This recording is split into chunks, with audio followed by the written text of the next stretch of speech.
રાજકોટ શહેરની માધાપર ચોકડી પાસે આવેલ ધ સ્પેસ એપાર્ટમેન્ટના રહીશો આજે પોલીસ કમિશનર કચેરીએ પહોંચ્યા હતા। એપાર્ટમેન્ટના પ્રમોટરો સામે ગંભીર આક્ષેપો કર્યા। રહીશોએ પ્રમોટર રશ્મિકાંત પોપટ અને શ્રદ્ધા દત્તાણી વિરુદ્ધ લેખિતમાં ફરિયાદ કરી। રહીશોનો મુખ્ય આક્ષેપ છે કે પ્રમોટરોએ એપાર્ટમેન્ટના મેન્ટેનન્સ માટે ઉઘરાવેલ 1,60,00,000 કોઈ સ્પષ્ટ હિસાબ આપ્યો નથી। આટલી મોટી રકમનો હિસાબ ન આપતા રહીશોમાં રોષ જોવા મળ્યો। આ ઉપરાંત રહીશોએ જણાવ્યું કે એપાર્ટમેન્ટમાં રોજિંદી સફાઈ, લાઇટ અને પાણી જેવી પાયાની સુવિધાઓને લગતા પ્રશ્નો અંગે અનેક વખત રજૂઆત કરવા છતાં પ્રમોટરો તરફથી કોઈ યોગ્ય જવાબ કે ઉકેલ મળતો નથી। આ મામલે રહીશોએ પોલીસ કમિશનરે રજૂઆત કરીને ન્યાયની માંગ કરી।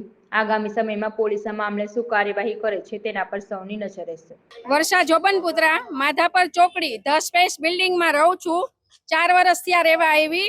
અમે જ્યારે ફ્લેટ લીધો ને ત્યારે બિલ્ડરે અમને એટલી બધી ઓલી આપી હતી ને કે અમે આમાં કોઈને સારા વ્યક્તિને જ રહેવા આપશું, આમ કરશું, તેમ કરશું। 1.5 લાખ અમારું મેન્ટેનન્સ લીધું છે જે ઇમ્યુનિટીઝ માટે।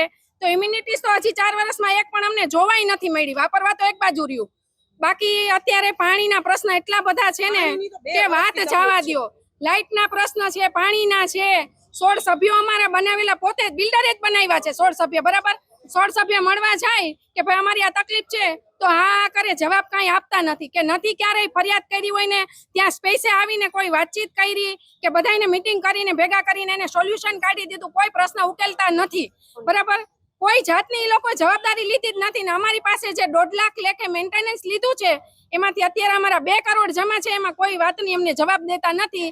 ઈ કે થઈ જશે, થાશે ને આમ ને તેમને આડાવડા ઘણા બધા અમને જવાબ આપે છે। એટલે અમારું ઇમ્યુનિટીઝ બધી છે, અમારામાં સ્વિમિંગ પુલ છે, ગાર્ડન છે, થિયેટર છે, કોઈ વસ્તુ ચાલુ કરવામાં નથી આવી। જીમ છે, લાઇબ્રેરી છે, કોઈ વસ્તુ ચાલુ કરવામાં નથી આવી। હવે આપણે તો કેટલી બધી આશાએ આવ્યા હોય કે ઓહો ઇમ્યુનિટીઝ છે અહીંયા બધી ને આપણે ફેમિલી સાથે સારા વ્યક્તિને આપશું। અત્યારે ભરવાડ, દરબાર, આયર બધાય ભરેલા છે। અમને ચોખ્ખી ના પાડી હતી કે જ્ઞાતિ તમને એકય એવી નહીં ભરીએ કે તમને તકલીફ પડે રહેવા વાળાને। જ્યારે જેને લીધો ને ત્યારે બધાને આવી જ વાતો કરી છે અને પછી બધાને આપ્યા છે ફ્લેટ, જે એને મન પડે ને એવા।